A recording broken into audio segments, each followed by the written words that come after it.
भक्ति नहीं कर सकता। तो भक्ति किस शरीर में होगी? इसी मनुष्य शरीर में। ये सारी व्यवस्थाएं मनुष्य शरीर के अंदर में है। इस तरह की व्यवस्था मनुष्य शरीर के अलावा किसी शरीर में नहीं है। यही कारण है कि 84 लाख प्रकार की योनियों में जीवात्मा के लिए मनुष्य का शरीर उत्तम है, और जितने चर अचर प्राणी हैं, यहाँ तक कि देव कोटि के प्राणी हैं, सबके सब मनुष्य शरीर पाना चाहते हैं। भगवान श्री राम ने भी अपनी प्रजा को कहा था, साधन धाम मोक्ष कर द्वार, पाई न जही परलोक सवार। मर्यादा पुरुषोत्तम भगवान श्री राम ने कहा था, मनुष्य का शरीर सभी साधनों का घर है, और साथ साथ इसमें मोक्ष का द्वार है, अर्थात सभी दुखों से छूटने का द्वार है। मनुष्य शरीर के अंदर मोक्ष का द्वार। इसलिए जितने चर अचर प्राणी हैं या देव कोटि के प्राणी हैं, सबके सब मनुष्य शरीर पाना चाहते हैं। और याद रखिएगा, जो मनुष्य शरीर पाकर ईश्वर परमात्मा की भक्ति नहीं करता, ईश्वर परमात्मा का भजन नहीं करता, ऐसे जीवात्मा को दोबारा मनुष्य का शरीर नहीं मिलता। ये दोबारा मनुष्य शरीर को प्राप्त नहीं कर सकता। संत कबीर साहब ने कहा है, लख 84 भरम के तो पर अटके आए, अब की पासा ना पड़ा तो फिर 84। मनुष्य शरीर में रह करके ईश्वर परमात्मा का भजन नहीं करेंगे तो 84 में चले जाएंगे, मनुष्य शरीर दोबारा नहीं मिलेगा।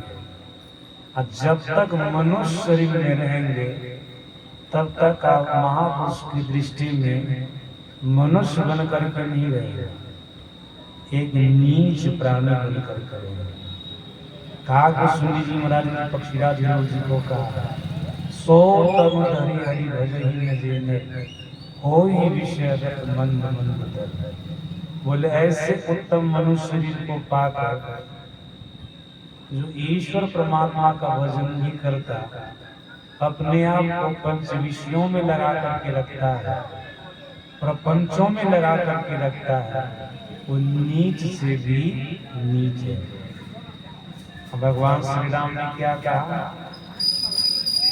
यही तन कर धन विषय न भाई, स्वर्ग स्वल पंथ जाए, नरतन पाई विषय मन देही, पलट सुधाते सठ विषय।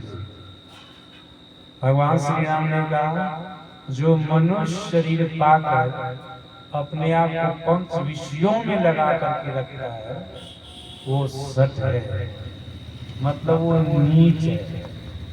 और हम लोगों के सदगुरु महाराज जी ने कहीं कृपा की, जो मनुष्य शरीर पाया और अपने जीवन में ध्यान को नहीं अपनाया, तो मनुष्य मनुष्य कहलाने के लायक नहीं है।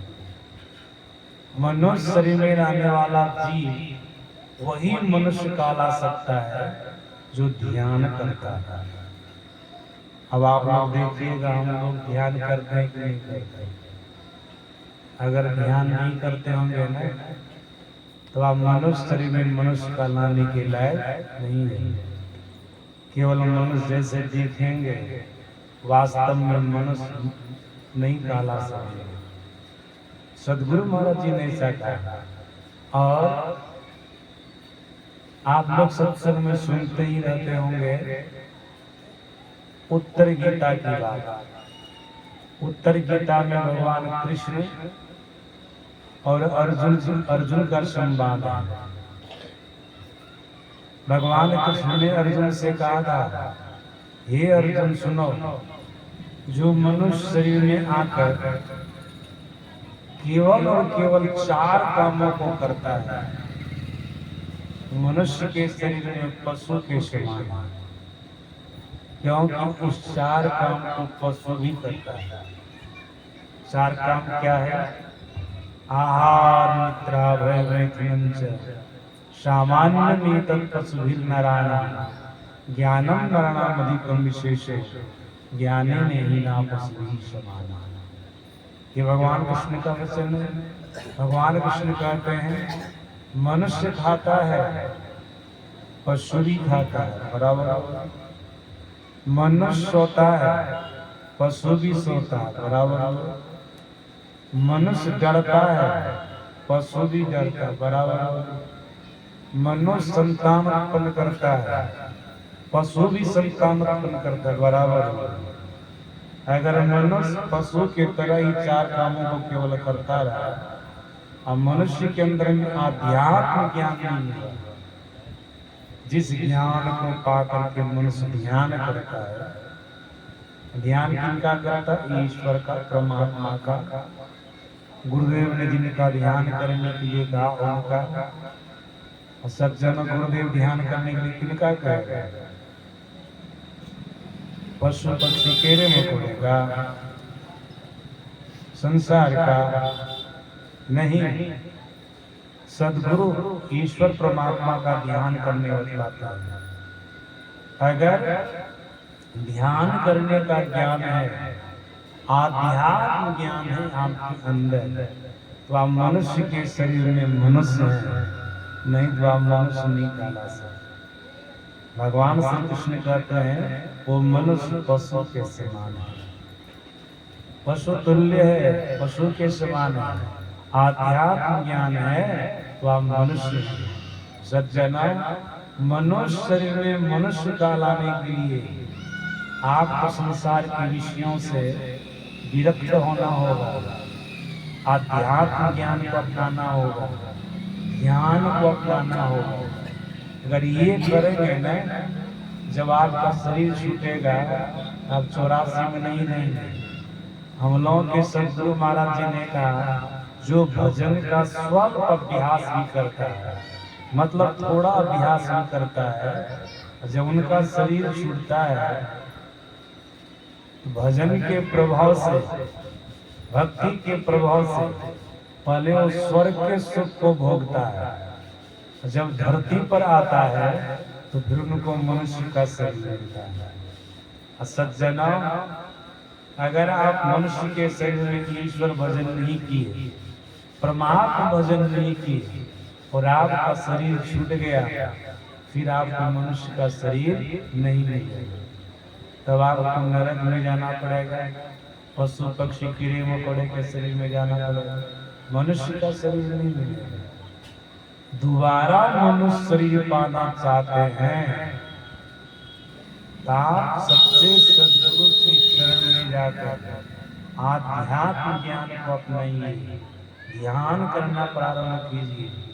सज्जनों, भक्ति पूरी हो जाएगी, अभ्यास आपका पूरा हो जाएगा, परमात्मा मिल जाएंगे, आप जन्म मरण के चक्र से छूट जाएंगे। अभ्यास पूरा नहीं हुआ, भक्ति पूरी नहीं हुई, आप अपने जीवन में ध्यान पूरा नहीं कर पाए, ईश्वर परमात्मा की आपको प्राप्ति नहीं मिली, तो दोबारा फिर आपको मनुष्य का शरीर मिले। नहीं तो संत कबीर साहब ने भी कहा है, उनकी वाणी है, दीवाने मन भजन बिना दुख पई हूँ, पहला जन्म भूत का पई हूँ, 7 जन्म पछतई हूँ, कांटे पर ले पानी पई हूँ, प्यासनी मर जइयो, दीवाने मन भजन बिना दुख पई हूँ। दोबारा मनुष्य का शरीर नहीं मिलेगा। हाँ मिलेगा, कब मिलेगा? 2 अरब वर्षों के बाद मिलेगा। जोर लीजिएगा, 2 अरब वर्ष बीत जाएगा ना, तब ईश्वर की कृपा होगी, परमात्मा की कृपा होगी, तो आपको मनुष्य का शरीर मिलेगा। उस जीवन काल में भी भक्ति नहीं करेंगे तो फिर 84 में जाएंगे, फिर 2 अरब वर्ष के बाद मनुष्य का शरीर मिलेगा। इस शास्त्र का विधान है, महापुरुषों ने ऐसा कहा है। सज्जन उन 2 अरब वर्षों तक के लिए जिनको अन्य प्रकार की दुनियों में जाना हो, नरक में जाना हो, अनेक प्रकार